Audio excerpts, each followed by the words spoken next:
les gens, ils savent, ils sont conscients de ça, que c'est hyper malsain, mais ils continuent quand même. À un moment, c'est que ton mental, quoi. Tu sais que ton corps, il est pas capable de supporter ça, entre guillemets. C'est uniquement ton mental qui va le faire parce que tu rentres dedans, tu sens plus tes pieds. Il y a des cailloux au fond, t'as juste l'impression que ça te touche un peu le pied, mais t'as aucune sensation. C'est uniquement toi et le temps que tu vas tenir là-dedans, parce que ton corps, il est déjà au bout de sa vie, en fait.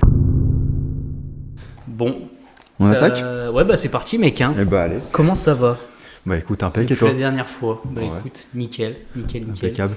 Donc pour rappeler aux gens qui nous écoutent et qui vont nous voir, le concept du podcast, donc moi c'est Valentin, on commence donc du coup le premier épisode du podcast, donc avec Max. C'est ça. Le podcast Mindflow, donc le concept pour rappeler un peu à tout le monde ce que c'est, le but c'est d'échanger donc avec des personnalités, donc des personnes inspirantes, motivantes, originales, avec des projets tu vois, divers et variés, donc ça peut être des sportifs, ça peut être des artistes, des penseurs, des chefs d'entreprise. On a déjà pas mal d'invités qui vont te succéder après. Donc toi, t'es le premier guest, t'as de la chance. L'originel. Tu fais l'honneur de commencer ce premier épisode. Donc Maxence, avec toi, on a déjà discuté pas mal, on se connaît, donc on est potes depuis un petit moment. Et du coup, on va parler de plusieurs sujets, je pense, qui peuvent intéresser vraiment les gens qui nous écoutent. Donc on va parler un peu de sport, on va parler développement personnel et on va parler réseaux sociaux un petit peu et puis études sup. Enfin, on verra, mais je pense que ça va être intéressant. Donc pour commencer, je vais faire un petit CV. Moi j'aime bien connaître quand même si je te connais un peu pour les gens qui nous écoutent. Commencer à faire un petit CV, donc prénom, âge et ta situation actuelle. Ce que tu fais, le petit CV comme ça, tranquille. Eh ben, je m'appelle Maxence, j'ai 20 ans, je suis en 3e année de STAPS, en sport adapté et santé, enfin spécialisé là-dedans. Je fais énormément de sport, déjà par la formation et même ça a toujours été une passion. L'objectif c'est d'être le plus complet, donc je touche un peu à tout. Ouais. Voilà, pas mal axé aussi sur le développement personnel et puis après, comme tu disais, ce qu'on va rejoindre après sur les sujets, les études sup, tout ça. Et du coup, ce que je voulais dire, c'est que le sport, ça a toujours fait partie un peu de toi. Je veux dire, tu as toujours été genre un sportif un peu. Ouais, complètement. C'est une deuxième maison un peu, tu vois. Dès que tu sais pas quoi faire, c'est sport. C'est pas mal. Je sais pas cette expression, mais... Ah ouais ? Non, ouais, si, ça a toujours été ça. Au début, c'était le hand. Voilà, je passais tout mon temps au gymnase. Quand tu joues pas, tu vas regarder. T'as fait du hand. T'as commencé par le hand. J'ai commencé par le tennis. C'était juste histoire de, tu sais, quand tu fais du sport quand t'es petit, ça me plaisait foot, pas plus que... Ouais, c'est le basique foot, tennis, exactement. Genre les basiques un peu genre... C'est ça, moi c'était le tennis parce que dans ma petite commune, il y avait quasiment que ça, tu vois. Okay. C'était le petit tennis à Urigny, t'as vu. Ouais. Et après, j'ai fait du hand à partir de la 3e, je crois, pendant 5-6 ans. T'as commencé en 3e Ouais, c'est ça, j'ai commencé tard en vrai. Okay. Et parce qu'en fait, je voulais faire du sport co, et au tennis, j'avais pas de compète. Vu que c'était une petite commune, c'était pas organisé, et moi je voulais faire de la compète. Donc voilà. Esprit de compétition oblige, ouais, genre, d'un moment ça commence à se développer un peu, t'es en mode bon, ok. Exactement, se mesurer un peu aux autres, parce que tennis, il n'y avait pas ça. Ouais. En vrai, ça me fait penser, là, le tennis. T'as regardé ou pas la série Breakpoint sur Netflix ? Je sais pas si t'as vu. Non. C'est une série, je pense que tu kifferais. C'est une série de sport, en gros, t'as déjà vu la série peut-être Formula One ou pas, genre sur Netflix ? J'avais commencé, ouais, mais c'est un peu le même principe, mais en mode tennis. Et du coup, ils suivent en fait tout le long des épisodes. Netflix, c'est une série Netflix, et ils suivent tout le long en fait, c'est des tennisman, genre des femmes, des hommes, et puis tu sais plus ou moins bien classés, tu vois, genre au niveau du classement mondial. À tout niveau, quoi. À tout niveau, et en fait, ils les suivent un peu dans le parcours et tout. Et c'est hyper intéressant parce que genre, c'est là où je me suis rendu compte à quel point le mental au tennis. C'est genre, tous les sports et de manière générale dans la vie, le mental c'est hyper important. Ouais. Là au tennis, quand t'es tout seul, en fait, t'es vraiment, même si t'as l'adversaire en face, comme ils disent, t'es seul face à toi-même un peu, tu vois. Et je pense que tu kifferais, mais. Encore plus que dans d'autres sports, je pense. Parce que t'arrives, t'es sur le court, t'es tout seul en vrai. Et la série là que j'ai commencé, je la trouve incroyable. Genre, vraiment, c'est un peu la série, comme Formula One ou la série The Last Dance avec, tu sais, la série de basket où il retrace un peu l'histoire de Michael Jordan, tout ça. Et non, c'est vraiment pas mal. Okay. J'avais une petite question pour commencer. Dis-moi. Et celle-là, j'avais trop envie de te la poser parce que je trouve que c'est hyper intéressant. C'est quoi le dernier truc que t'as appris cette semaine ou récemment, ou sur lequel genre t'as changé d'avis et t'avais un avis qui était totalement opposé, genre il y a pas longtemps par exemple, je sais pas. Et tu vois, j'ai réfléchi à ça hier en venant dans le train. Et j'ai galère à trouver un truc parce que je regarde plein de trucs, mais genre c'est difficile de te rappeler exactement un truc que t'as appris genre à ce moment-là. Et pense, là, les derniers temps, c'est sur l'intelligence artificielle. Ou Ah ouais. avec le développement de ChatGPT, tout ça. Ouais. Non, GPT d'ailleurs. GPT, ouais. GPT. ChatGPT. Que je me suis penché dessus, voir Ouais. tout ce qui était possible de faire et tout, parce que tu te penches il y a un an, l'intelligence artificielle qu'on avait, c'était Ouais. Siri et Ouais. il permettait de mettre un réveil, quoi. Ouais, Maintenant, Alexa, Siri et compagnie. Ouais, quoi, voilà, mais c'est ça. T'avais Tom sur le téléphone, il répondait à tes questions. Je suis mort. Ah Mais, putain, oui, la ref, putain. Oui, et c'est ouais. vrai. J'ai repensé à ça, mais maintenant ça s'est développé et là je trouve que ça a pris un tournant ce dernier mois et du coup je me suis vachement penché là-dessus. Et tu utilises Et, ou pas, du coup, un peu j'utilise genre, un peu, t'as tu vois, test pour structurer certains trucs. Des fois, tu sais, tu t'écris un truc et tu sais pas comment le structurer. Tu le mets dans GPT, je vais pas y arriver. Il te fait plusieurs points, machin. C'est vachement pratique. Tout ce qui est illustration, il y a Dali qui est pareil par. Ouais, Dali, c'est le c'est même. OpenAI. Ouais. Ouais, En gros, c'est pareil. c'est OpenAI pour les gens qui connaissent pas ou qui ont entendu parler de ChatGPT. En gros, c'est OpenAI, c'est l'entreprise. Et en fait, OpenAI, ils ont fait, c'est leurs outils, c'est leur bébé en fait, c'est leurs outils qu'ils ont développé. Donc il y a ChatGPT qui est l'intelligence artificielle pour la génération de texte, etc. Ouais, qui c'est est ça, la ouais. version un peu améliorée. Et il y a Dali qui est pour générer en fait. Dali, c'est quoi? C'est un générateur d'images en fait. C'est-à-dire que tu écris ton texte, Exactement, ouais. il te génère une image. Et le plus tu es précis dans ton texte et les styles que tu veux lui donner, et ben genre il te génère une image, mais genre c'est vraiment ultra quali et genre en quelques secondes quoi. Ouais, c'est vraiment ultra performant et beaucoup plus que ce que je pensais parce que pour moi qui touche un peu au dessin, tout ça, Ouais, c'est vrai que tu fais quand même pas mal de c'est dessins, sûr en plus. que c'est carrément différent par rapport à un artiste, quelqu'un de physique, quoi, une personne normale et ça, mais ça ouvre des possibilités de gros malades et tu regardes ça, on a parlé de ChatGPT et de ça, c'est pour les textes et les images, mais il y a Ouais. pour tout en fait. Tout est pesable et je suis convaincu que si on se penche bien sur le sujet, tu peux tellement tout automatiser, Ouais, c'est ça. ça serait dingue. Ça, c'est ouf en vrai. Parce que, genre, dans tous les milieux, genre, je suis sûr que maintenant. Je sais pas si t'as vu c'était à Sciences Po, je crois, ou à HEC. Il y a des Je crois que je vois ce que T'as tu veux vu, dire, tu ouais. vois le truc, genre, Ouais, sur TikTok, ouais. c'est passé, je crois, ou sur un brut. Je ou l'ai un vu Vimeo. passer quelque part, ouais. Et qu'en gros, des étudiants de Sciences Po ou de HEC, mais je crois que c'est Sciences Po, ils ont utilisé ça, genre, à leur examen, ils se sont fait cramer. Et alors, du coup, ils ont interdit l'intelligence artificielle. Ouais, Mais, et d'ailleurs, je crois qu'ils ont tous c'est eu ouf. 11, un truc comme ça, parce que justement, ils ont cramé que c'était fait avec ça, parce que c'était structuré de la même manière, mais les copies étaient pas mauvaises. Et c'est ça le pire, c'est que Et tu du dis. coup, ils étaient en mode, ouais. Après, je pense qu'il y a, selon moi, un truc qui est hyper important que les gens y comprennent, c'est que quand tu discutes, je sais pas toi, mais toi en l'occurrence, parce que ça dépend vraiment, t'as deux types de personnes. En fait, t'as le genre de personnes qui vont être en mode, oh bah c'est Siri et Alexa, mais en version genre un peu mieux, tu peux lui demander ce que tu veux, il te répond et tout, mais genre tu sais, enfin, c'est que le début en vrai, je sais pas si C'est ça, c'est ça. au courant, mais c'est vraiment que le début, genre tu vois, c'est juste la preuve qu'il y a des gros changements qui sont en train de s'opérer, mais c'est que le début, et t'as des gens qui sont en mode oui, en gros, bof, pas très utile, mais sans plus, tu vois. Ouais, et il y a pas mal de gens aussi qui disent, ouais, mais ça remplacera jamais un humain. Oui. Et on disait ça il y a quelques années, ouais, ça sera jamais performant, machin, comme ce qu'on a maintenant. Et je suis persuadé qu'un jour, Ouais, ça c'est- sera. Même si il y a un raisonnement humain qu'une machine n'aura peut-être jamais pour le moment, mais parce que ça nous semble inimaginable, et peut-être que dans 3 ans, on se dit, ah, C'est ça. mais c'était facile en fait. Et l'intérêt de cet outil-là, le deuxième cas de figure, c'est que tu as des personnes qui comprennent vraiment en fait que une fois que tu as compris son utilisation, c'est que c'est pas quelque chose qui va remplacer ou qui va créer à ta place, c'est vraiment ton assistant en fait. C'est comme si un outil, assistant qui connaît rien, tu lui donnes toutes les infos que tu veux au début, tu lui mets en fait, le but c'est de lui planter un contexte, un décor, et le plus tu lui plantes un contexte et un décor précis, moi je sais que j'utilise par rapport à mon boulot et tout, tu vois, et le plus tu lui mets en fait justement un contexte et un décor qui est ultra complet, derrière en fait c'est comme si tu tirais des cordes genre pour écrire par exemple, moi je sais pas, un texte, un post Instagram, un post LinkedIn, même le script d'une vidéo TikTok, enfin genre même des articles de blog, enfin même des sites web et tout, tu vois, des fiches produits et tout. Et il faut savoir vraiment l'utiliser par rapport au contexte et tout, et pas juste lui balancer une info comme ça. En fait, tu vois. ouais, c'est ça, ça reste un outil, ça remplace pas, mais il faut qu'en fait, comme tu dis, tu plantes un décor, plus tu vas planter de décor et plus tu vas lui donner d'informations, Ah ouais, c'est- plus ce sera un outil puissant. c'est vraiment Et ouf. ça, je pense que les gens, ils s'en rendent encore pas compte C'est des ça. possibilités que ça va nous offrir après plus tard, parce que pour l'instant, C'est ça. c'est réservé à ceux qui le maîtrisent et c'est nouveau. Mais comme il y a quelques années, personne maîtrisait un téléphone. Ouais. Maintenant, Ouais, c'est notre clairement génération, ça. c'est un clairement outil et ça nous est indispensable. Quand tu compares à nos grands-parents, eux, ils font ce qui est le plus basique, quoi. Ils mettent un réveil au grand max.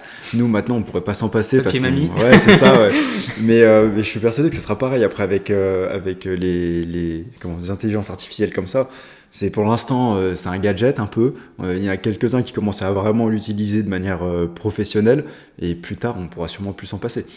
Mais c'est sûr, c'est comme tu sais, quand il y avait Internet au début, tout le monde critiquait, etc. Maintenant, tout le monde l'utilise. Ouais, c'est ça, et on peut plus faire sans. Il y a une citation que j'avais parce que j'écris tu sais, pas mal de posts LinkedIn, je crée un peu de contenu.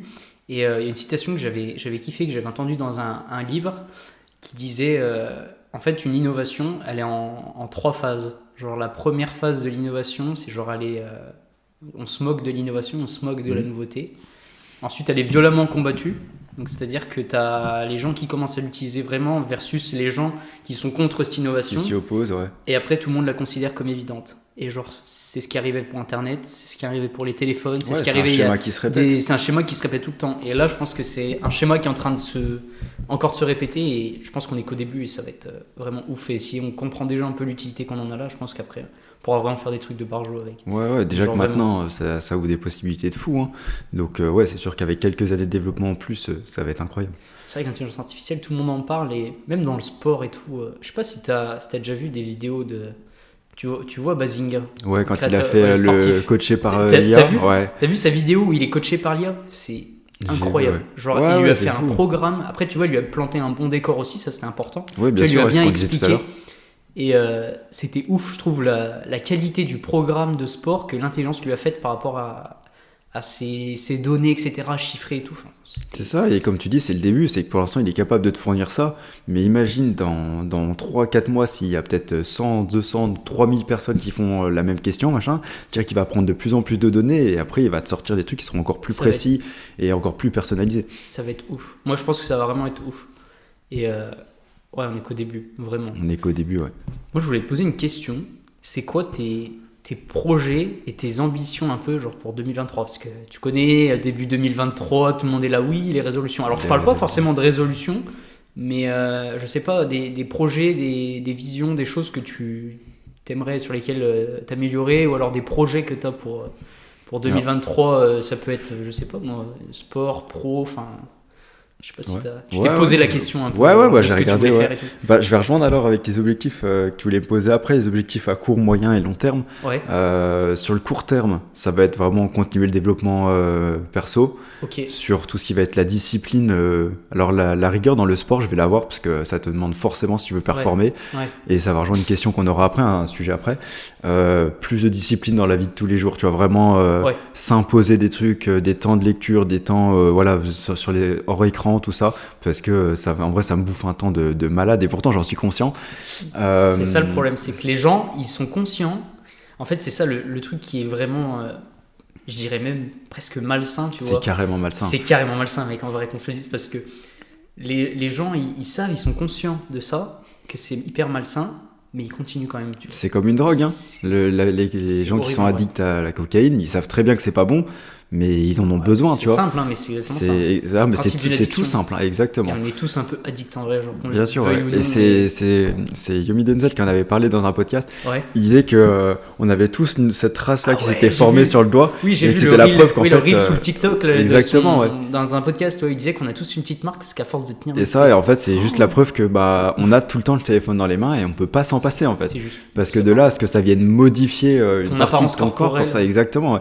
Je veux dire, tu peux taper 3 fois sur ton doigt tous les jours, la bosse, elle va pas se faire comme ça. Et là, pour que ton os commence à changer et tout, faut y aller quand même.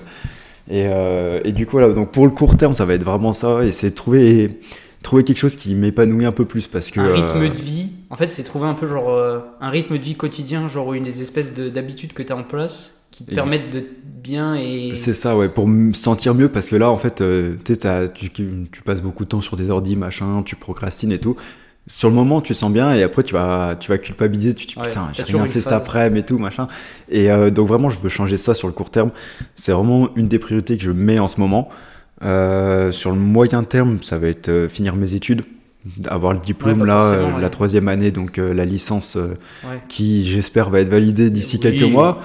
Donc c'est grosso modo ça. Et alors sur le long terme, je vais viser sur le long terme, mais enfin j'appelle ça le long terme, mais en réalité c'est pas si loin que ça. C'est étant donné que je sais encore pas trop ce que je ferai l'année prochaine, est-ce que master, est-ce que pas master, est-ce que je rentre dans le monde du travail, est-ce que j'envisage de rentrer à l'armée.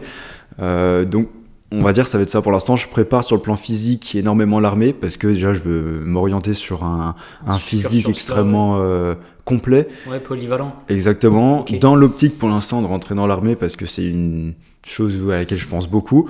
Peut-être que ça se fera, peut-être que ça se fera pas, je sais pas.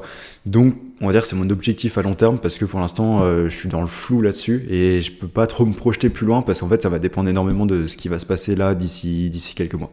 Ok, donc ça c'est vraiment moyen terme et du coup long terme. Genre je sais que c'est pas Voilà. évident, mais genre quand je parle de long terme, je parle sur au moins, parce que là du coup le court terme ça va être un peu sur ta vie quotidienne. C'est Moyen vrai. terme ça va être vraiment bah ouais tes objectifs. Bah là t'es en licence là comme tu l'as dit, donc ouais c'est d'avoir ta licence etc. C'est un peu de savoir préparer un peu l'avenir, mais l'avenir proche au final qui est pas C'est si ça, loin ouais. que ça. Mais du coup sur du long terme genre je sais pas si tu devais dire genre sur 5-10 ans. Sur tu vois. 5-10 ans, Sachant que là, t'as 21 ans. 20 ans. 20. T'as 20 ans. Sachant que dans 5-10 ans, t'imagines, t'auras déjà 25-30 ans. Genre. Comment est-ce que tu En vois un peu, genre.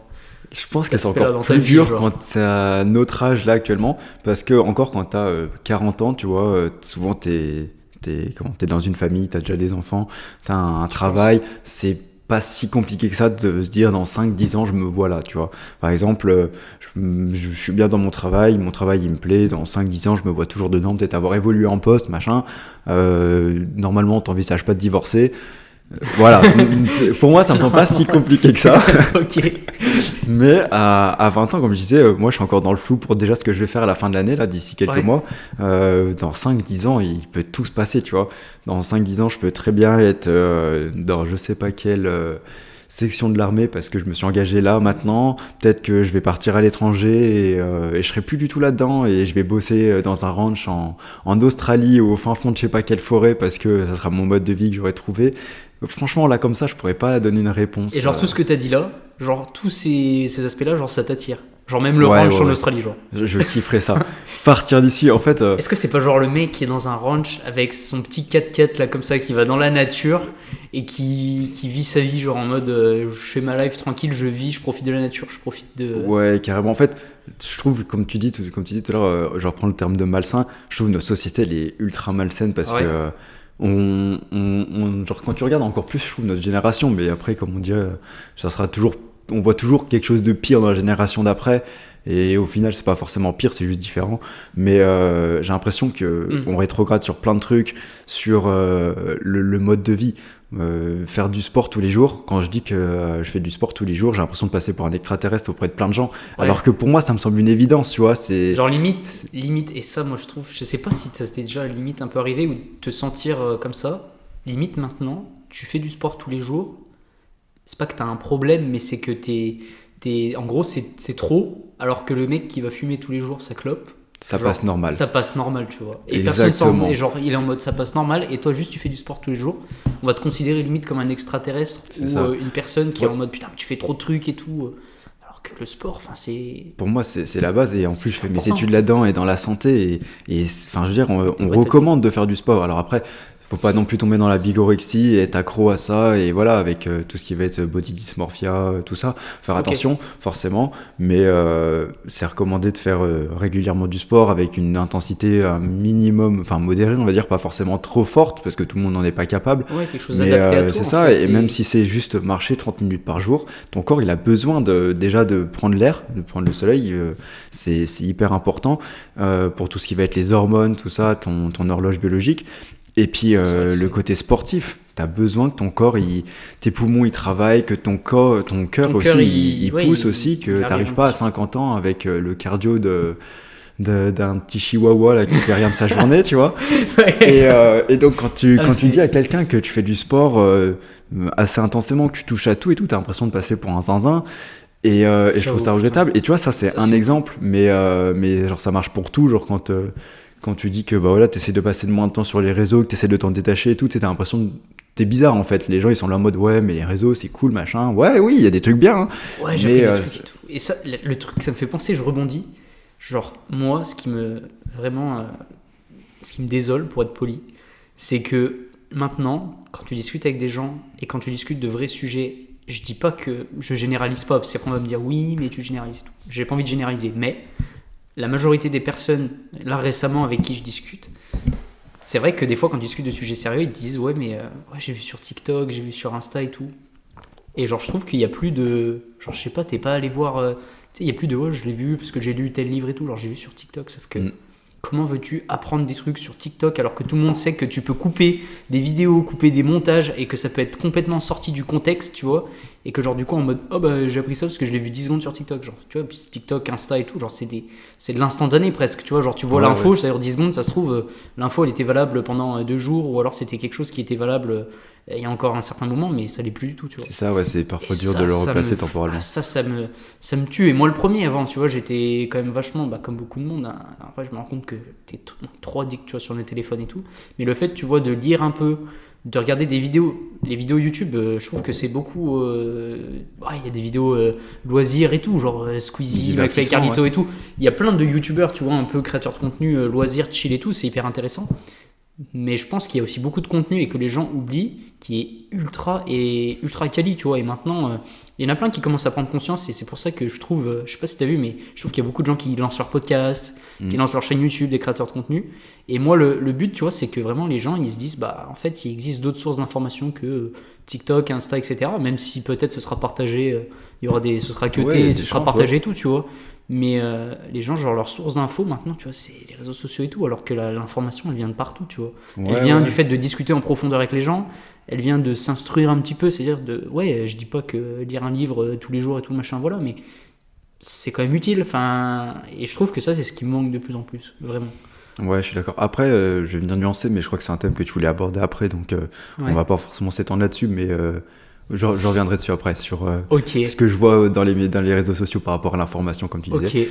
Et on était parti de quoi déjà ? Parce que là, j'ai l'impression qu'on s'est éloigné. Ouais. Ah si, tu me parlais du ranch, c'était un mode de vie qui me correspondait. Ouais, en fait, m'isoler de toute cette partie nocive. La société malsaine, c'est ça. Ouais, c'est ça. Okay. De toute cette partie de... en fait, dès que tu fais un truc qui est en fait bon pour toi, et qui est pas dans les normes, entre guillemets, de la société, tu passes pour un extraterrestre. Ouais. Et alors que... sans forcément dire que tout le monde devrait être comme ça et il faut que tout le monde soit différent, machin, bien sûr, mais je veux dire qu'on mette un peu d'espace avec nos téléphones, qu'on prenne un peu de recul sur plein de trucs et qu'on fasse un retour à la nature. Mais qu'est-ce que j'aimerais ça, partir de ces villes. Alors moi je viens de la campagne, donc forcément c'est différent aussi, j'ai pas toujours été dans la ville, mais je veux dire c'est quand même autre chose, tu vois. Là je veux dire t'es dans ton appart, tu vois pas d'animaux, tu vois pas de verdure. T'entends même plus le bruit du vent et tout. Exactement. Le seul bruit que t'entends, c'est les flics qui passent, la sirène des pompiers ou la sirène des flics. C'est ça, ouais. Tu te fais réveiller, c'est juste un poids lourd qui passe, c'est pas les petits oiseaux qui chantent. Ouais, j'avoue. Et je trouve ça vraiment dommage parce que genre c'est quand même de là d'où on vient à la base. Ouais, et on s'en éloigne. Alors il y a des choses qui sont bien là-dessus, mais j'aimerais vraiment avoir pas forcément peut-être toute ma vie, mais peut-être 1 an ou 2 partir dans un endroit où tu retournes un peu à cette vie-là. Retrouver un peu tes origines, tu vois, entre guillemets. Mais c'est pour ça que t'as énormément, et là c'est encore plus vrai, et les gens s'en sont rendus compte, après, j'ai pas envie de passer de débattre là-dessus, parce que ça m'intéresse pas, et c'est pas un sujet qui, voilà, mais après, pourquoi pas, mais tu vois, la période du Covid, tout le monde s'est rendu compte, en fait, dans les grandes villes, etc., quand il y avait plus rien, quand il y avait plus de circulation, quand il y avait... que ouais, genre revenir à la nature, c'est pas mal, tu vois. Et moi, le premier, j'habitais chez mes parents, on était... à Mâcon, donc pour ceux qui connaissent pas, c'est une ville qui est pas très loin de Lyon, et donc toi t'habites aussi à côté de Mâcon, et genre ça, ouais. Tu t'es rendu compte qu'en fait la nature elle nous entoure, etc., et c'est elle à la base qui existe et qui a ses droits, tu vois, et tout le monde est en mode la nature reprend ses droits, etc., logique, tu vois, parce que, et ça les gens ils sont en train de prendre conscience, et t'en as beaucoup, je sais pas si t'as déjà vu des reportages sur Netflix et tout, mais sur YouTube, il y en a plein qui le font, genre en mode, ils pètent un câble, ils habitaient à Paris, ils avaient une vie de citadin ou dans une ville, etc. Ils pètent un câble, ils s'engagent, je sais pas, pour une cause ultra noble, genre en Afrique du Sud ou en forêt, etc. Et genre, je trouve que t'en as de plus en plus, et du coup, ça se médiatise un petit peu aussi, donc non, franchement, c'est quelque chose, ouais, je pense que t'as des gens qui font des... Il y a un truc que j'aimerais bien tester, je rebondis, je sais pas si t'as déjà vu ça, c'est les dopamine détox. Alors que c'est là, pas. Je vois pas, genre j'ai le nom, mais... En gros, la dopamine, c'est l'hormone du plaisir. Ouais. Et c'est le fait de partir, genre, une semaine, t'as ton téléphone, mais tu le poses. T'arrives, c'est des endroits que c'est fait exprès. Tu poses ton téléphone, t'as pas d'écran. T'as le droit. Genre, en fait, c'est tu cut ton téléphone. Genre, t'as plus de téléphone, genre pendant une semaine, plus d'écran, plus de télé, plus de musique, plus rien. T'es un peu dans la nature, tu vois. Et tu fais des. Bon, après, il faut voir, hein, mais tu fais des espèces de spas, des bains d'eau chaude, des bains d'eau froide. T'as ton petit carnet, ton petit carnet blanc, t'as ton petit crayon pour écrire, t'as des livres. Et alors, tu lis et tu te détaches de toute dopamine, tu vois. Donc, pas de sexe, pas de téléphone, pas d'alcool, pas de drogue. Dopamine détox, ça te parle du coup ou pas? J'avais déjà parlé, c'est vrai que le nom comme Ok. ça, ça me disait un truc, mais j'avais plus ce que c'était exactement. J'avais déjà vu des influenceurs qui en parlaient, alors je pourrais plus te redonner un nom. Ouais, comme tu disais, ils partent une semaine, pas de téléphone, rien, tout seul, se recentrer un peu sur eux-mêmes, tu vois. Et comme tu dis, faire des bains chauds, des bains froids, tout ça, vachement axé sur le développement perso finalement. Je trouve aussi, genre, il y en a beaucoup, comme tu dis, dopamine détox, t'as ce côté-là où tu vas enlever les téléphones, les trucs comme ça. Mais je trouve qu'il y a quand même vachement une perspective de développement personnel dessus. Quand tu pars une semaine comme ça, souvent ils le font seuls, si je me trompe pas. Ouais, Tu pars une semaine tout seul, déjà faut le faire, partir une semaine tout seul. j'avoue. Déjà, le nombre de gens qui seraient capables de juste, ne serait-ce qu'aller au cinéma tout seul.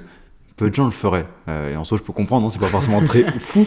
Ouais. Mais là, partir une semaine tout seul, où que ce soit, j'ai envie de te dire, mais faire ça, le côté avec les douches froides, tout ça, pour avoir déjà fait aussi, c'est complètement du mental, tu vois. Pour avoir déjà fait il y a quelques semaines, là, je Une crois douche qu'on est en froide? plein hiver, douche froide, et être allé dans un lac. On a été au lac juste à côté de Dijon, là, je sais plus le nom, mais Le enfin lac bref, un Kyr? lac. Non, justement, un peu Arc-sur-Tille, un truc comme ça. Je sais D'accord. plus le nom. Un truc dans le genre. L'eau, elle est à 3-4 degrés, un truc comme ça. Je veux Wow. dire, à un moment, c'est que ton mental, quoi. Tu sais que ton corps, il est pas capable de supporter ça, entre guillemets. C'est uniquement ton mental qui va le faire parce que tu rentres dedans, tu sens plus tes pieds. Il y a des cailloux au fond, t'as juste l'impression que ça te touche un peu le pied, mais t'as aucune sensation. Surtout que C'est ouf. le syndrome de Raynaud, c'est-à-dire c'est un problème de circulation dans les extrémités, dans les mains et les pieds. Et en fait, du coup, t'as les mains très froides, comme là actuellement, tu vois, il fait pas spécialement froid, mais j'ai les mains gelées. C'est le problème de circulation du sang, tu vois. Ok. Et j'ai le même problème dans les pieds en plus aggravé, on va dire, je sais pas si ça se dit, mais Ah voilà. ouais? Et en fait, dès que je rentre dans l'eau, je sens plus mes pieds, mais plus du tout. Tu pourrais mettre ce que tu veux dessus, tu peux me rouler dessus, j'ai plus aucune sensation dans les pieds. Moi, je le sais, donc en soi, je sais à quoi m'attendre, mais je sais que si tu le sais pas forcément, ça peut faire bizarre la première fois, puis ça peut faire mal. Et une fois que t'es dedans, c'est ton mental et rien d'autre. C'est-à-dire, une fois que t'es dans l'eau, tu te les Tu gèles m'étonnes. à fond. Tu m'étonnes. C'est uniquement toi et le temps que tu vas tenir là-dedans, en fait, parce que ton corps, il est déjà au bout de sa vie, en fait. À partir du moment où tu rentres dedans, tu trembles. Et d'ailleurs, c'est une bonne chose de trembler. Hein, c'est le jour où tu trembles plus, ça devient problématique. Et ouais, c'est complètement mental. Et du coup, sur le truc des douches froides, là, que tu disais, les bains froids avec la dopamine détox, il y a un côté vraiment développement personnel que je trouve très intéressant. Et pourquoi pas le faire, tu vois, alors là, avec les études compliquées, mais un jour de vacances, enfin une semaine de vacances, un truc comme ça, ou pendant l'été, je pense que ça peut être super intéressant et hyper enrichissant. Ouais. Tu le ferais tout seul ou avec quelqu'un, genre? Je dirais peut-être avec quelqu'un d'autre, mais qui est vraiment dans la même optique. Ouais. Ça peut être différent, j'allais dire mieux, mais je pense différent, parce que c'est mieux sur certains points, mais après, la solitude, ça peut vraiment apporter quelque chose de plus. Mais pourquoi pas, ouais, ça pourrait être un truc à mettre en place que je kifferais faire. Ouais. Ça me fait penser, je voulais rebondir. La solitude, c'est surcoté ou sous-coté selon toi? Pour moi, c'est sous-côté. Ok. Mais Pourquoi? après, je suis biaisé de fou parce que genre, j'ai toujours été très solitaire. D'accord. J'ai toujours quasiment tout fait tout seul. Genre, dès que t'as un truc à faire, si y a, enfin, moins de gens je vais impliquer, mieux je me porterai. Si je peux me démerder tout seul, je le ferai. Euh, Après, je pense qu'il y a le problème aussi, tu vois, de vivre en société, c'est qu'on est constamment avec du monde. Et Ouais. maintenant, les gens, ils savent plus faire tout seul parce que on est constamment avec du monde. Et le jour où ils se retrouvent tout seuls, et bah là, ils rament parce qu'ils en ont pas l'habitude, tu vois. Et enfin, c'est comme tout, en soi, quand t'es habitué à quelque chose et que du jour au lendemain, on te l'enlève, tu te retrouves perdu parce que bah voilà, comme si t'enlèves ton téléphone, demain, sans préavis, entre guillemets, genre comme ça, tac, ben, on se retrouvera perdu parce qu'on a trop l'habitude de faire avec. Et pour moi, la solitude c'est exactement pareil. Si on était plus habitué à l'avoir, et peut-être que c'est là aussi ça va contraster avec la vie en campagne et la vie Ouais. en ville, les citadins. À la campagne, tu te retrouves facilement tout seul. Tu sais, moi, j'avais pas énormément de personnes qui habitaient juste à côté de chez moi. J'ai un champ en face de ma fenêtre. Je veux dire, tu te retrouves vite à t'occuper tout seul. Et pour moi, c'est sous-coté parce que c'est un moment où tu te retrouves avec toi-même. Tu peux te consacrer à ce que tu as réellement envie de faire. Parce Ouais. que tu te retrouves avec quelqu'un, même s'il est exactement comme toi, il y aura forcément un moment ou un autre où lui, il aura un peu plus envie de faire ça, toi, un peu plus envie de faire autre chose. Et vous allez devoir soit trouver un compromis, soit faire quelque chose qui correspond plus à l'un ou plus à l'autre. Ok. Alors que la solitude, je veux dire, si moi, quand tu vois, cette semaine, j'étais rentré chez mes parents, donc à la campagne, quand j'avais envie de dessiner, je le faisais, j'étais tout seul, je faisais mon truc. Une fois que j'avais plus envie de le faire, je faisais, je sais pas, j'allais faire du sport et tout. Tu dépends de personne, t'es tout seul. Et pour moi, c'est vraiment un luxe de pouvoir faire avec la solitude parce que tu peux pas comment faire pire que ça, tu vois. C'est-à-dire, t'es avec du monde, tu t'en sors bien. T'es tout seul, tu t'en sors bien. Les personnes qui s'en sortent bien que quand il y a du monde, bah, c'est Ouais. compliqué quand elles sont toutes seules. Et inversement, une personne, parce que bien sûr, faut pas être dans les extrêmes des deux côtés. Être tout le temps tout seul, c'est vraiment pas bon non plus. Mm. L'isolement social, c'est quelque chose de réel et qui peut vraiment être problématique sur le point de vue mental. Mais je pense qu'il faut trouver un juste milieu. Mais pour moi, c'est sous-coté parce que les gens, ils voient vraiment ça comme limite une punition. Tu te retrouves tout seul, t'es puni. Ouais, Alors c'est que vrai. pour moi, pas du tout. Pour moi, tu te retrouves tout seul, c'est l'occasion de te retrouver avec toi-même, de te poser dans un bouquin, de plein de trucs en fait, même pas forcément sur un truc de développement personnel, mais de faire un truc que tu kiffes. Et peut-être que t'as pas d'amis directement autour de toi qui aiment faire ça aussi, bah, c'est le moment de te mettre dessus, tu vois. Ou les projets, tout ça, bah, même si avancer à deux, des fois c'est bien, être tout seul, je pense que c'est vraiment sous-côté, comme tu dis, pour répondre à tes questions du coup. Ok. Parce que du coup, ouais, est-ce que, genre, parce que t'as des solitaires qui sont un peu. Toi, t'as le côté un petit peu solitaire, mais est-ce que tu penses être ou pas un solitaire qui a quand même besoin de voir du monde? Genre, Ouais. Si, parce que comme je disais, faut genre pas tes tout. potes et tout. Enfin, après, oui, c'est. Oui, forcément.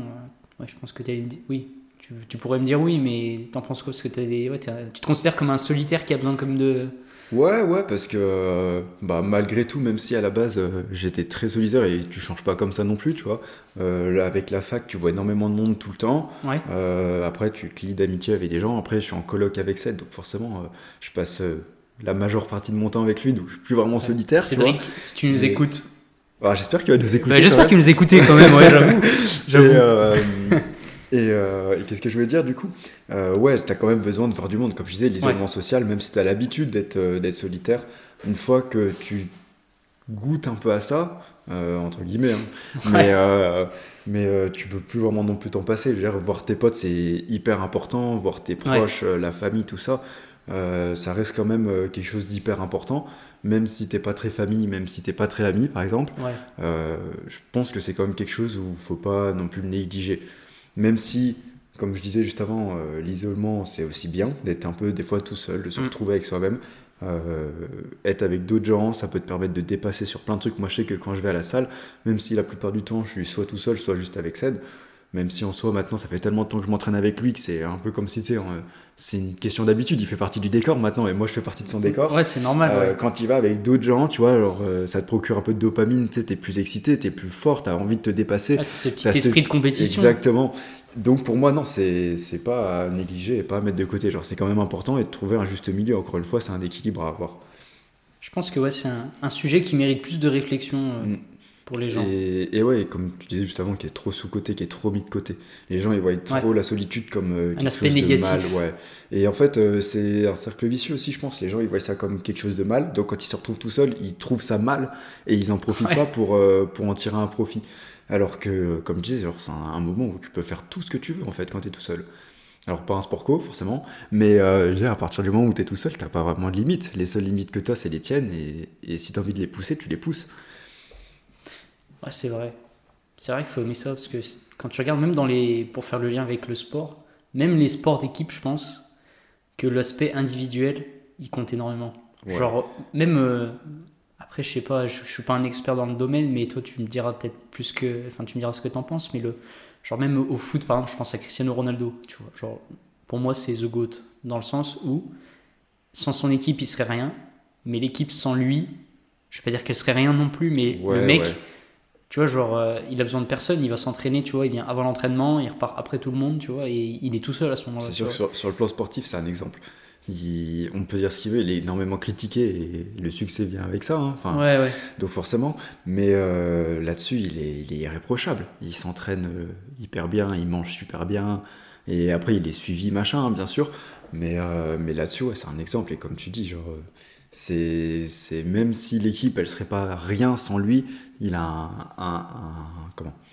Un aura. Ouais, un aura positif autour de lui. Et je pense que c'est un vrai leader là-dedans qui amène beaucoup de choses à l'équipe avec laquelle il joue. Parce qu'au final, quand tu regardes même une équipe, après, ça peut paraître super basique, mais une équipe, au final, c'est que des individus, genre seuls, qui forment une équipe, tu vois. Et c'est pour ça que le côté un peu solitaire, je suis sûr que, comme ce genre de personnes-là, mais d'autres joueurs ou d'autres dans d'autres sports, je pense que si t'as pas au moins quelques joueurs qui ont un côté individualiste très fort, ou dans le sens, s'ils se développent pas ça, genre, je suis sûr qu'ils apporteraient pas autant que ils essayaient de se fondre dans la masse et de s'incorporer dans le jeu, tu vois. Genre. Ouais, alors là, je suis un peu plus mitigé, on va dire, parce que dans le Ouais, sport co, pour moi qui viens du hand, moi j'étais gardien au hand. Donc c'est un sport ultra individuel, enfin un poste ultra individuel dans un sport co. Donc c'est vraiment différent. Je veux dire, gardien, t'es tout seul dans ta zone. Je veux dire, t'es littéralement délimité avec les autres. Toi, t'as ta zone, les autres ont leur terrain. Et ils peuvent pas rentrer dans la tienne. Alors toi, tu peux sortir, mais ça arrive très rarement. C'est un poste qui a rien à voir avec tous les autres, où tu es vachement exposé parce que tu ouais. prends un but, ce que tu vois quand tu connais rien. Et c'est pas une critique, hein, même moi avant, je pense que si j'avais regardé un match de hand avant, celui qui prend le but, c'est le gardien. Peut-être que le gardien, il a fait tout ce qu'il pouvait. Si la défense avant, elle a rien fait, bah le gardien, il pourra rien faire non plus, tu vois. C'est un travail d'équipe. Et comme tu dis, genre, de là à dire que hein, le côté individualiste, il va être vraiment important, oui, parce que forcément, il faut que tu aies ton caractère, il faut que tu cherches à te repousser toujours plus, mais vraiment ce que tu vas chercher en sport co, c'est la cohésion. C'est-à-dire, Ouais, nous, alors j'ai fait plusieurs équipes parce que vu que j'ai commencé tard, ça a été compliqué de monter dans les équipes, tu bien vois. sûr. J'ai fini par y arriver en tant que gardien, où j'en suis très content d'ailleurs parce que ça a été vraiment un des combats que j'ai fait au hand. J'ai galéré à me faire une place. Et une fois que tu l'as, en fait, c'est vraiment là où tu te rends compte, l'esprit d'équipe, il est ultra important. C'est bien d'être solitaire, c'est bien d'avoir son ego, parce que qu'on le veuille ou non, c'est ce qui va te pousser à te dépasser aussi, et à vouloir faire mieux que les autres. Il faut quand même que tu sois main dans la main avec tout le monde. Parce que si t'es pas main dans la main avec tout le monde, t'as une mauvaise cohésion. Si t'as une mauvaise cohésion, bah, tu vas pas réussir à être synchronisé avec tout le monde. Tu vas pas mettre des stratégies qui vont être efficaces. Ou il y en a un qui va vouloir aller au shoot alors que c'était pas à lui parce que normalement la combinaison elle était pas finie. Et en fait, même si l'individualisme c'est important dans le côté du dépassement et de vouloir faire mieux, dans les sports d'équipe, c'est quand même ultra important de le savoir vivre et de faire avec les autres. Parce que, en fait, là, pour le coup, c'est vraiment un pour tous et tous pour un. Genre, s'il y en a un qui est pas là, et dans une équipe, on va dire, dans un monde parfait, chaque pièce est importante. Et si tu l'enlèves, l'équipe, elle va pas se casser la gueule, mais elle va être vachement déstabilisée. Et si tu enlèves l'équipe et que tu mets un mec qui est très fort dans une équipe avec qui il joue pas, même si l'équipe est bonne, bah ça fera pas Ouais, aussi bien le café que d'habitude. ça va dysfonctionner, ouais, à un C'est certain ça. moment. Et ça me fait penser, du coup, pour rebondir un peu sur ce sujet-là, il y a deux sujets que j'aimerais aborder encore avec toi. Qui est un peu, là, le sujet, c'est un peu lié avec ce qu'on s'est dit avant, mais motivation vs discipline, t'en penses quoi? Ah, ça, Pour toi, c'est. ah, ça, tu vois, ça aurait pu être un truc sur lequel j'aurais pu changer d'avis. Sur la première question que tu m'avais dit, un truc où récemment j'ai changé d'avis, c'est avant, je jurais que par la discipline. C'était, Ok. tu te sors les doigts et c'est tout. Un moment, motivation, pas motivation, discipline et c'est tout. Maintenant, je suis quand même plus motivé parce que j'ai un autre regard, tu vois. Ça fait un moment que je suis dans le sport, je commence à avoir un peu plus de recul. J'ai vu une personne que je vais citer, mais je me rappelle absolument plus de qui c'était. C'était un extrait sur TikTok. Ouais, je reviens sur ce que tu disais tout à l'heure, Ok. qui disait que, bah, en fait, la discipline c'est bien, La motivation, c'est bien aussi. Et en fait, ce qui est vraiment puissant, c'est le mélange des deux. Parce que motivation Ok. et discipline, c'est ce qui donne une passion.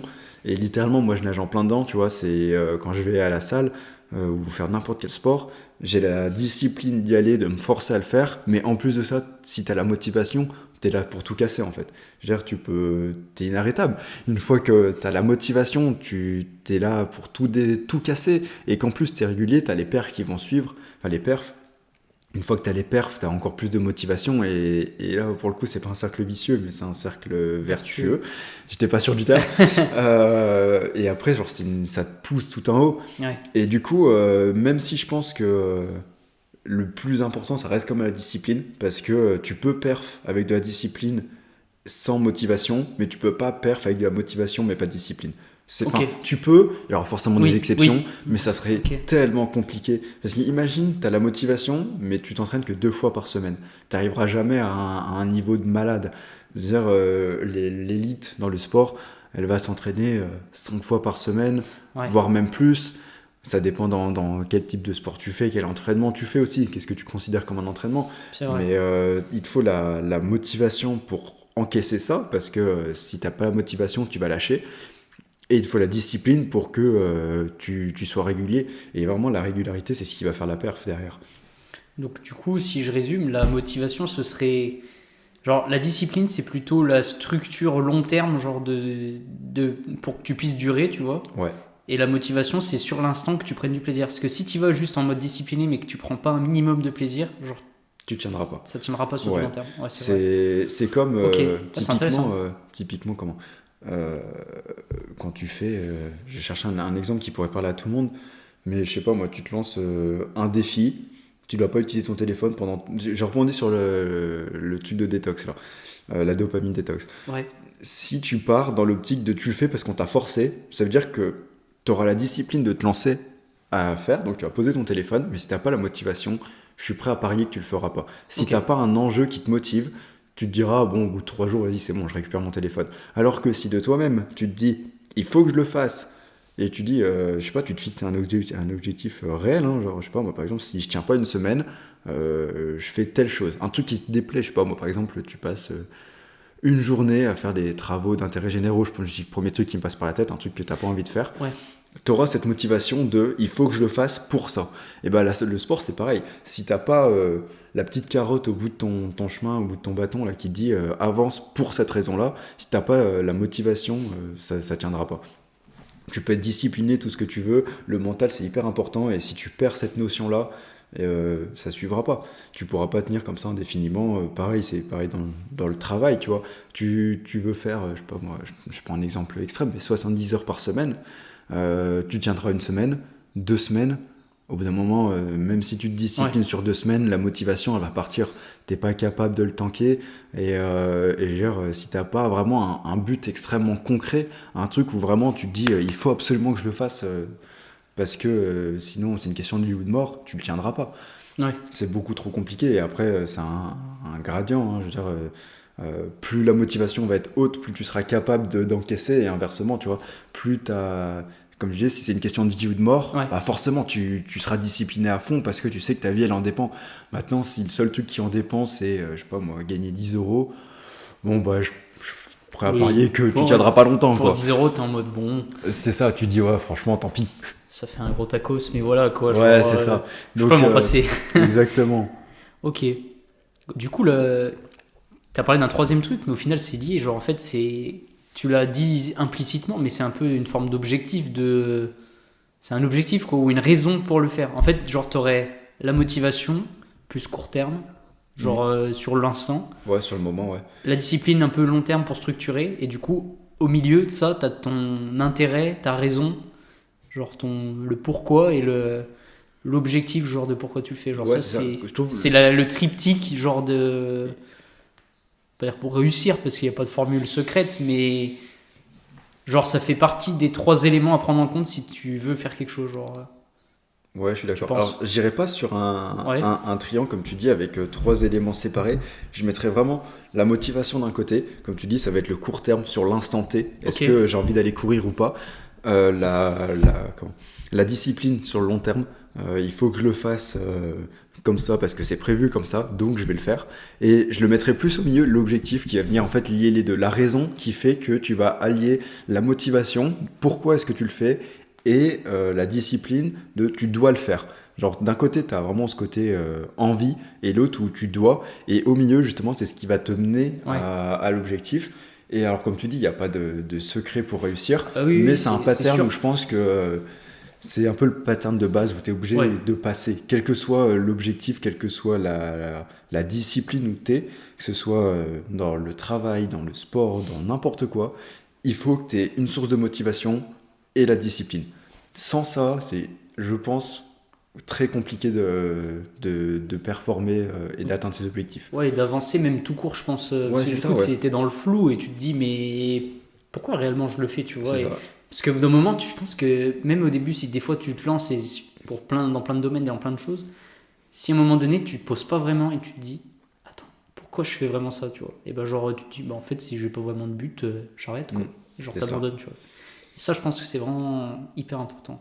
Ouais, c'est ça, en fait, si t'as pas ton but, bah tu vas te dire exactement pourquoi est-ce que je le fais. Si tu peux pas répondre à pourquoi est-ce que tu le fais, t'as pas de motivation, c'est obligé. Je veux dire, ton cerveau il marche comme ça, hein, c'est comme tu dis, on marche à la dopamine.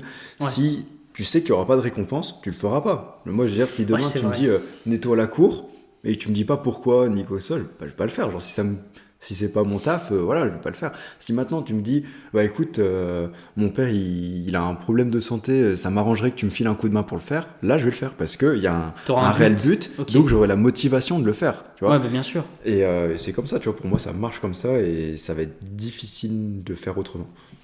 Donc, est-ce que tu penses que tu dirais qu'à chaque fois avant de te lancer de faire quelque chose, il faudrait avoir justement ces trois, peut-être pas tout de suite, mais au moins d'avoir un des trois, ou alors. Genre, tu penses qu'il faudrait avoir les trois pour commencer ou... Je pense que pour commencer, il te faut forcément la motivation. Ouais. Difficile d'avoir la discipline si tu sais vraiment pas pourquoi tu te lances. Après, j'ai envie de te dire, normalement, tu réussis à allier les deux rapidement si tu te lances sur vraiment quelque chose qui te tient à cœur. Et si vraiment c'est quelque chose, par exemple, quelqu'un qui n'aime pas du tout faire du sport, mais pour sa santé, elle en a besoin, là, faut vraiment trouver un truc qui va te motiver, un truc qui va vraiment te faire mettre les pieds dans le plat et faire le premier pas. Je pense que le premier pas, il est ultra compliqué. Et pour le coup, le premier pas, il dépend beaucoup plus de la motivation que de la discipline. Parce que tu peux le repousser autant de fois que tu veux, le premier pas. Et tant que tu l'auras pas lancé, tu pourras jamais faire le deuxième, en fait, littéralement. Alors qu'une fois que tu as fait le premier, dans l'élan, tu peux plus facilement faire le deuxième. Et là, va rentrer en jeu la discipline. Tu vas structurer en fait tes pas. C'est ça, et comme tu dis, après ça va être sur le long terme. Et chaque pas va être aussi poussé par la motivation sur le moment. Mais je pense que le plus important pour commencer, c'est la motivation. Si tu vas voir un patient, moi typiquement, je bosse là-dedans, tu vas voir un patient qui est touché d'obésité, tu lui dis, bah demain tu cours. Alors, faites pas ça parce que courir pour les obèses, c'est une mauvaise idée. Tu cours, rien à foutre. C'est ça, c'est ça. Mais d'ailleurs, pas une très bonne idée de courir quand t'es obèse parce que les genoux prennent très cher. Je pense que oui, ça doit être hyper mais c'est un mauvais exemple. Mais tu lui dis demain, tu vas à la salle et tu fais telle et telle chose. Si tu prends pas le temps de lui dire, en fait, si tu vas à la salle, ça va t'amener ça. Ça va te faire perdre de la masse parce que ton apport lipide qui va être diminué, patati patata, la consommation de graisse. Tout ça, si tu lui expliques pas et si tu lui apportes pas la motivation et l'objectif, tu t'en sortiras pas et il bougera pas en fait, il aura pas envie. Donc pour moi, la motivation, elle est hyper importante pour le premier pas. Ok. Il y a un autre sujet, un dernier sujet que j'aurais bien aimé aborder avec toi. C'est un peu global, mais c'est tout ce qui concerne un peu les études supérieures ou même l'éducation un peu de manière générale. Ouais. Est-ce que tu as un avis là-dessus Alors, je vais partir sur les études sup. Et après, je ferai un petit détour sur l'éducation scolaire, on va dire l'éducation scolaire en France. Sur les études sup, je trouve que c'est bien. Si tu peux faire des études, fais-le. Tu vois, parce que si tu sors du bac et que tu cherches directement un travail sans vraiment avoir de qualification, il y a de grandes chances que ton travail te plaise pas et qu'au bout de même pas 10 ans, tu te dis putain, j'aurais dû. Et après, 10 ans après, compliqué de se remettre dans les études. Carrément. Je pense que si tu peux pousser les études au max, tu vois, même si t'es pas hyper motivé, là pour le coup être un peu plus discipliné et de se dire écoute, il faut que tu le fasses quand même, c'est le moment. Et je veux dire, je pense que c'est difficile d'avoir un meilleur moment qu'une fois que tu sors du bac. T'es dans le truc, t'es encore dans le scolaire. T'es dans autant le essayer mood, d'aller t'es jusqu'au bout. dans l'optique, C'est ça, ouais, t'es plus entre amène. guillemets. Ouais, c'est ça. T'es dans le truc. Et par contre, les études sup, c'est bien si tu veux avoir un petit train de vie classique, si t'as la sécurité, tu vois. Pour moi, faire des études sup, c'est la sécurité. Et encore, même maintenant, Ok. genre, tu peux sortir d'un bac+5 et pas trouver de travail. Mais Ouais. je veux dire, tu fais ton bac, tu passes ton bac, tu fais tes études sup, tu fais ton bac plus je sais pas combien. Tu sors ton cursus, t'as un travail. Ouais. Ton travail, tu le fais pendant 40, 50 ans. Tu vas en retraite. Grosso modo, c'est ça. T'as la sécurité de l'emploi, entre guillemets. Mais ça te rendra probablement jamais riche. Ouais, bien sûr. Jamais tu auras un train de vie exceptionnel. Alors après, il y aura toujours des exceptions. Hein. Tu fais une école de commerce, un truc hyper performant qui t'apprend à mener ton entreprise et puis derrière tu deviens PDG, machin. Bien sûr que tu peux avoir un train de vie de fou et gagner J'ai un avis complètement différent là-dessus. Ah ouais? Bah, moi qui côtoie pas mal de personnes qui sont dans les écoles de commerce et tout, après, ça reste mon avis et disclaimer, je suis pas là pour dire les écoles de commerce c'est nul et tout, pas du tout, mais c'est mon propre avis personnel et ça n'engage que moi.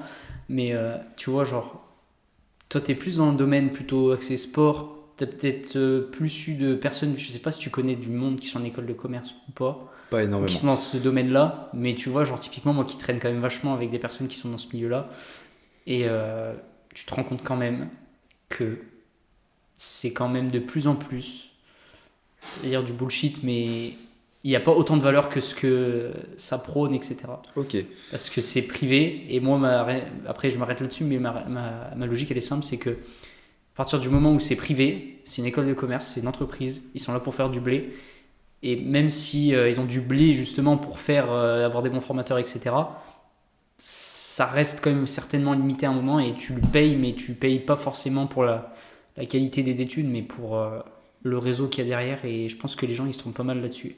Et pour moi, si tu fais pas t'as pas un projet à côté ou etc., ça, c'est pas que ça vaut rien, mais franchement, quelqu'un qui a fait 5 ans d'école de commerce, je suis pas sûr qu'il soit plus des merdes que quelqu'un qui a fait un bac+2 ou même qui a sorti de son bac et qui a tenté de faire des trucs et tout. Enfin, genre, il y a un gouffre entre les deux. Voilà, c'est l'avis que j'en ai. Et c'est pour ça que je suis pas trop d'accord, parce que les écoles de commerce, c'est un peu le cliché avant, ouais, tu vas faire ça truc dans un grand groupe et tout.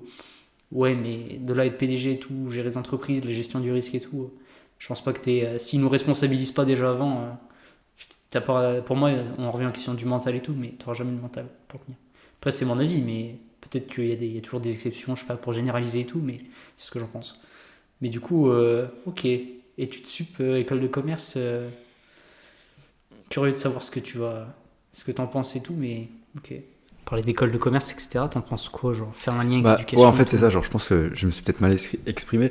Je disais, il y a la possibilité, ouais, si tu fais un truc de commerce, machin, que t'es vachement branché sur te lancer, faire ton truc, tu peux avoir un train de vie qui sort de l'ordinaire. Ouais. Mais globalement, je suis convaincu que dans la très grande majorité des cas, si Pour tu pas donner de fais. pourcentage. Ouais, c'est ça, parce que forcément, genre, je donnerais Oui, un chiffre au oui. pif. Oui, bah Mais je suis convaincu que genre, si tu fais tes études, alors forcément, il y a des métiers qui sont mieux payés que d'autres. Je pense à la médecine, tout ça.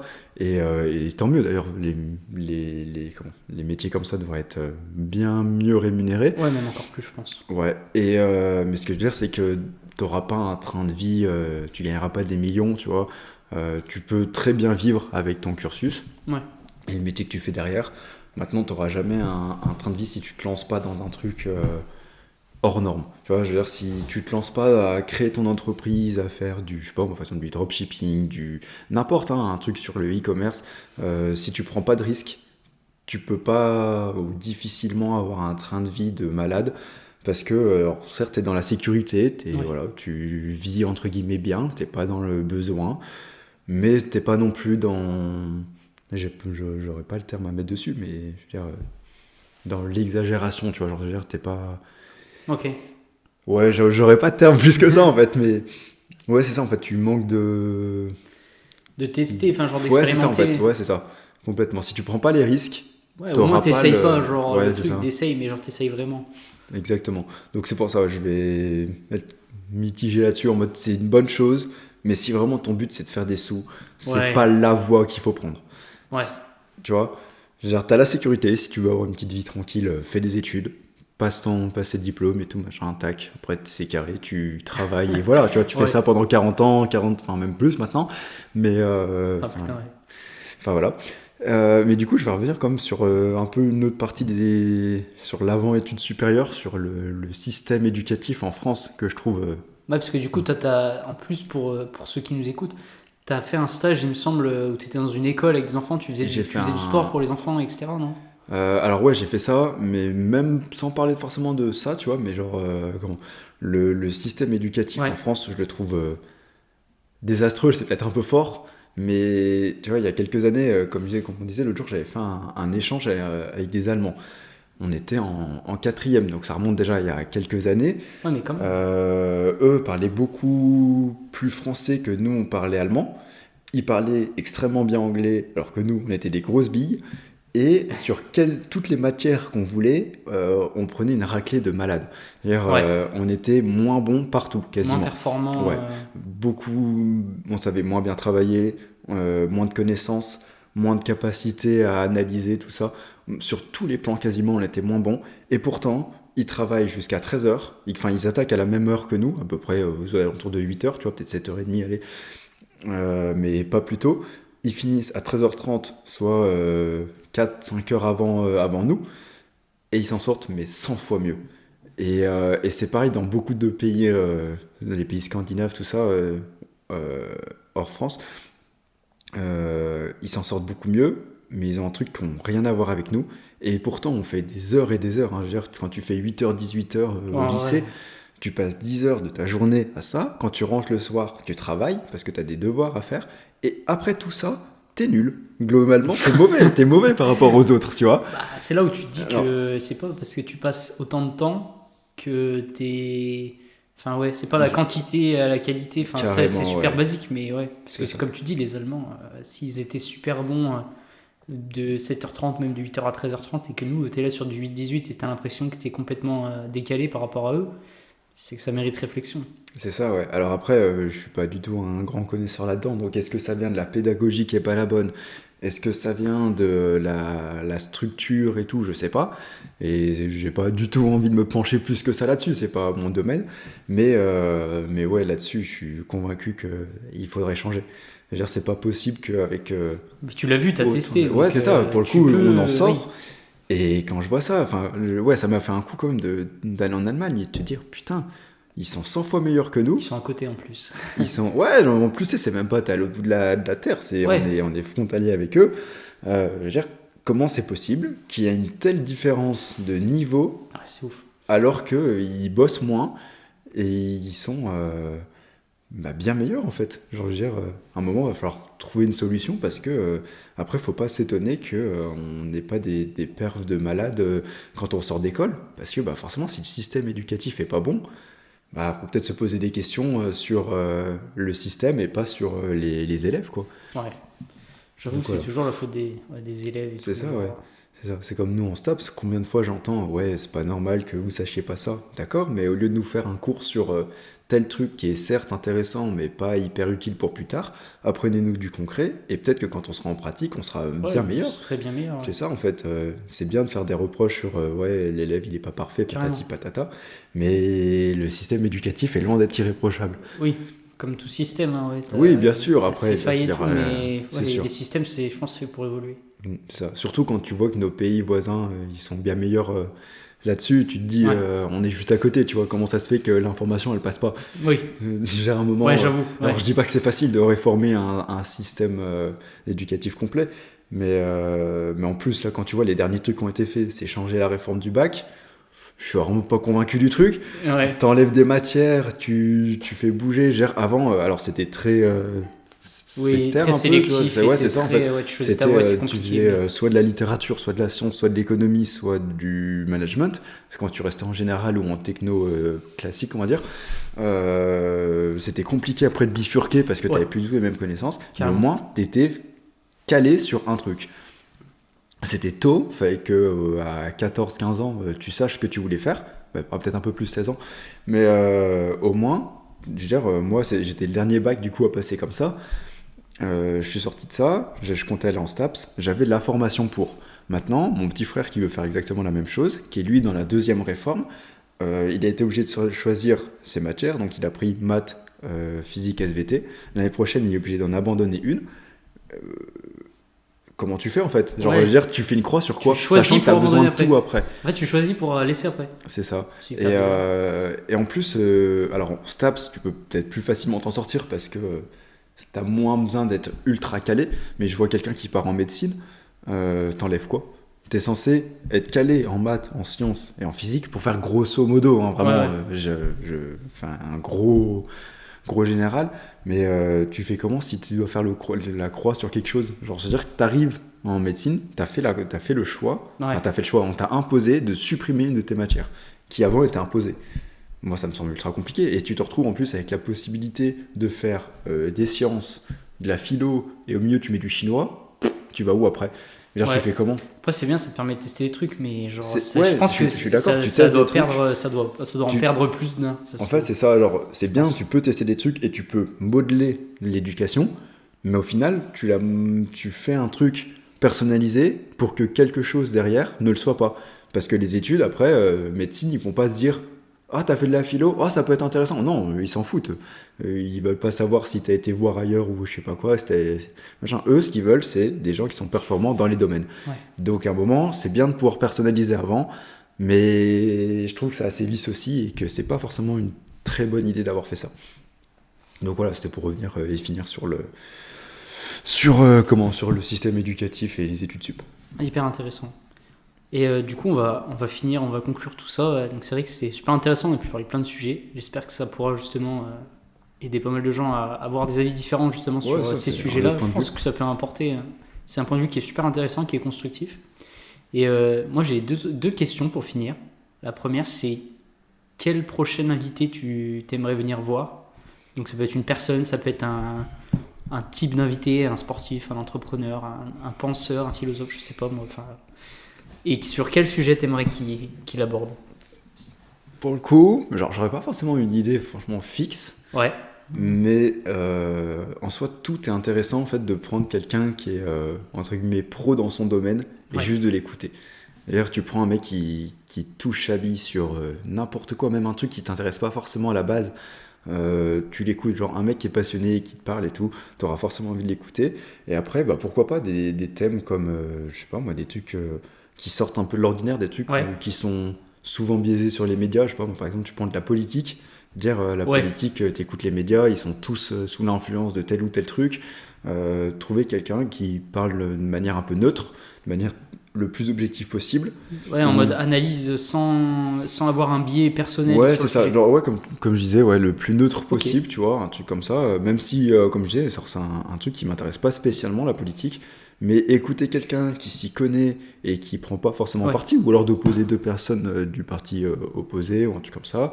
Après, je pense que franchement, il n'y a pas forcément un sujet qui m'intéresserait plus que les autres, sauf mes centres d'intérêt forcément, mais c'est pas objectif.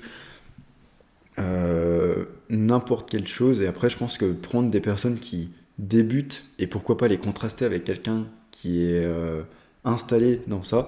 Moi, par exemple, tu prends quelqu'un qui, comme je sais pas moi, tu prends Théo Colomba qui se lance dans les trucs des réseaux sociaux, patati patata dans le sport.